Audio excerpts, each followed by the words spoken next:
Halo Jess, selamat pagi. Plan your walk and then walk your plan.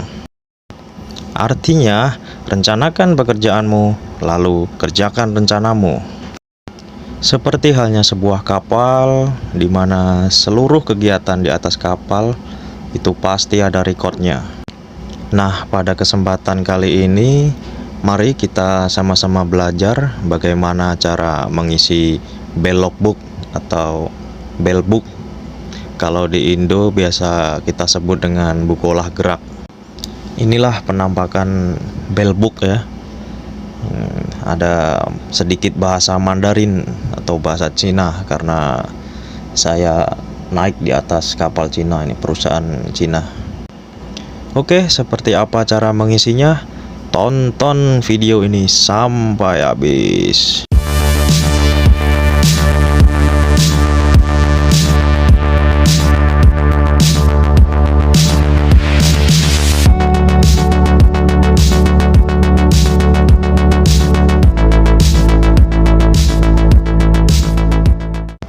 Oke, ini adalah tampilan daripada bell book kapal, dimana kita akan sama-sama belajar ya cara mengisi atau panduan cara mengisi yang benar ya ada di dalam bell book ini sendiri. Sekarang mari kita buka di halaman pertama. Nah, ini nih sudah tertera jelas nih, notice and symbol description, yang mana inilah panduan cara mengisi bell book yang benar. Oke, kita mulai dari yang pertama ya.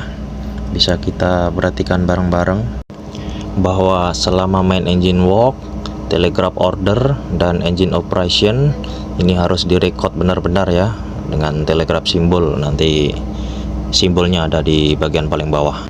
Selanjutnya poin nomor 2 ini exact time ya. Exact time ini waktu yang tepat ya, untuk setiap operasi ya. Untuk setiap operasi main engine harus direkod. Jadi kalau ordernya jam 9 lebih 2 menit lah misalnya, ya harus ditulis sesuai 9 2 menit. Jangan dilebihin atau dikurang. Selanjutnya untuk poin ketiga ya, ini bell book must be kept separately on bridge and in engine room. Jadi artinya harus disimpan secara terpisah ya di anjungan sama di kamar mesin. Karena bell book ini sendiri ada dua ya, untuk engine sama untuk deck atau untuk bridge. Selanjutnya untuk nomor 4 ini duty officer and engineer responsible for recording. Jadi perwira baik deck officer maupun perwira mesin ini bertanggung jawab untuk merekod atau mencatat. Oke, selanjutnya poin nomor 5 ini yaitu jam di anjungan dan di kamar mesin nih ya harus di-adjust atau istilahnya synchron time ya, biar sama. Jadi sebelum kita menggunakan bell book ini atau mencatat, kita usahakan jamnya udah sinkron ya, udah sama baik di bridge maupun di kamar mesin. Oke, selanjutnya kita lihat nomor 6 ini. Ini kurang lebih artinya harus benar-benar diperhatikan secara penuh nih setelah digunakan. Ini bisa diartikan ya harus disimpan di kapal dengan benar atau dengan hati-hati. Nah, bisa kita perhatikan nih penjelasan nomor 7. Jika terjadi accident, yang bell book ini yang menjadi bukti ya, makanya harus benar-benar disimpan.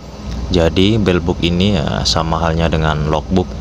Kemudian ini yang terakhir ya, nomor 8. Ini pada intinya jika kita ada kesalahan dalam mencatat atau menulisnya, ini tidak boleh dihapus, tidak boleh di tip X ya atau pakai correction tape, maupun dicoret-coret yang nggak jelas atau diorak-orak istilah Jawanya.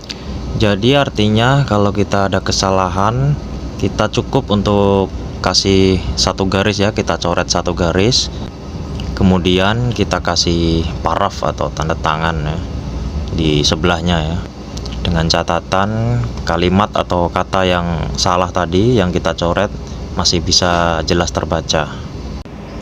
Nah, untuk lebih jelasnya ini nih saya kasih contoh. Ini tidak boleh di tip X ataupun dicoret-coret ini ya. Dan yang ketiga ini contoh yang benar ini ya, kita coret satu garis, kemudian kita kasih paraf, kemudian kita kasih keterangan juga nggak apa-apa biar jelas. Atau seperti yang di atas ini, kita coret dengan tinta merah ya, atau pulpen merah, kita kasih tanda tangan juga, atau kita kasih keterangan 3O atau siapa ya, jadi biar jelas ya yang koreksi ini siapa gitu. Oke, selanjutnya kita menuju ke simbol description, dimana inilah simbol-simbol yang kita pakai nanti untuk mencatatnya ini ya. Kita lihat sama-sama. Di situ bisa kita perhatikan dari atas itu standby engine, simbolnya seperti itu. Kemudian ke bawah sampai finish engine, itu ada simbol-simbolnya tersendiri. Oke, setelah kita paham mengenai simbol-simbolnya, ini kita lihat langsung ya contohnya. Ini voyage terakhir kemarin ini di Yokohama tanggal 10 bulan 6 ya. Ini departure ship time, bila perlu kasih keterangan draft fore and aft. Nah, seperti inilah time simbol nih 06.30. Ini simbolnya standby engine dalam keadaan stop. Kemudian ke bawah bisa kalian lihat sendiri. Nah, di sini jika kalian perhatikan nih ada 42,5 ya, ini artinya 07 menit 42, ini setengah ini detiknya ya, karena dalam 1 menit ada 2 kali order, jadi jam 07.42 sama, jadi dalam 1 menit itu bisa sekali, 2 kali, bahkan 3 kali. Kalau 3 kali ya tinggal kita bagi kan 1 menit itu, kita ada 1/4, 1/2, ataupun atau 3/4. Contoh yang lain ini sebelahnya ini pas jam jaga second ini ya, ya ditulis sama sih, pada intinya sama, tapi kalau jam jaga saya selalu tambahin ini kayak voyage number berapa, atau kondisi draftnya, atau arrival, atau berthing, atau anchor, saya tambahin keterangan, nggak apa-apa biar jelas, biar lengkap. Terus di bawah ini jangan lupa ya di paraf atau tanda tangannya perwira jaga. Oke, saya rasa untuk pembahasan mengenai bellbook ini sudah cukup jelas ya. Selamat bertugas, selamat berjaga, semoga bermanfaat, tetap semangat, tetap sehat, happy sailing, bye bye.